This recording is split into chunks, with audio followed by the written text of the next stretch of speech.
क्या आपने कभी सोचा है, मृत्यु के बाद आत्मा आखिर जाती कहाँ है? क्या सचमुच एक ऐसी जगह है जहां हर कर्म का हिसाब होता है, जहां न कोई रिश्वत चलती है न कोई सिफारिश, जहां केवल आपके कर्म बोलते हैं? उस रहस्यमयी लोक का नाम है यमलोक। आज हम जानेंगे गरुड़ पुराण में वर्णित यमलोक का ऐसा अद्भुत और रहस्यमयी वर्णन जिसे सुनकर आपके रोंगटे खड़े हो जाएंगे। जब किसी मनुष्य की मृत्यु होती है तब केवल उसका शरीर समाप्त होता है, आत्मा अमर होती है और अपनी अगली यात्रा पर निकल पड़ती है।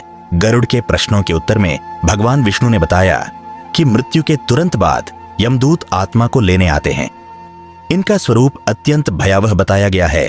विशाल शरीर, लाल नेत्र और कठोर रूप। यदि व्यक्ति ने जीवन में पाप किए हों तो आत्मा भय और पश्चाताप से भर जाती है।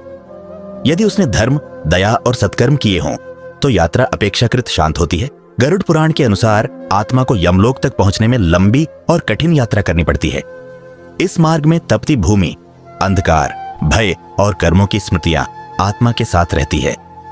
यात्रा के दौरान आत्मा को अपने जीवन का प्रत्येक कार्य याद आता है।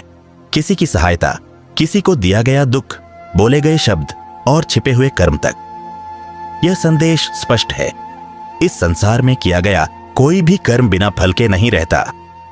यमलोक पहुंचने पर आत्मा का सामना चित्रगुप्त से होता है। चित्रगुप्त प्रत्येक जीव के कर्मों का सूक्ष्म लेखा रखते हैं। इसके बाद आत्मा को यमराज के समक्ष प्रस्तुत किया जाता है। यमराज न केवल मृत्यु के देवता हैं, बल्कि न्याय के परम अधिपति भी हैं। उनके सामने धन, पद या प्रतिष्ठा का कोई महत्व नहीं होता। वहां केवल सत्य और कर्म का वजन किया जाता है। यमलोक को न्याय का दिव्य क्षेत्र बताया गया है। यह भय का स्थान नहीं, बल्कि निष्पक्ष निर्णय का लोक है। यहाँ हर आत्मा को उसके कर्मों के अनुसार फल मिलता है। सत्कर्मी आत्माएं उच्च लोकों की ओर अग्रसर होती है, जबकि पापकर्मी आत्माएं अपने कर्मों के परिणामों का अनुभव करती हैं।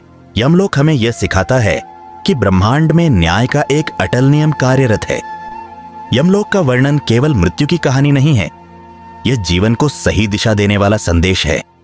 हर विचार, हर शब्द और हर कर्म का महत्व है।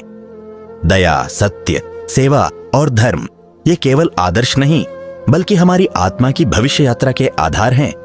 यदि हम दूसरों के साथ सद्भाव से व्यवहार करें और धर्मपूर्ण जीवन जिए तो यही कर्म हमारे सबसे बड़े साथी बनते हैं।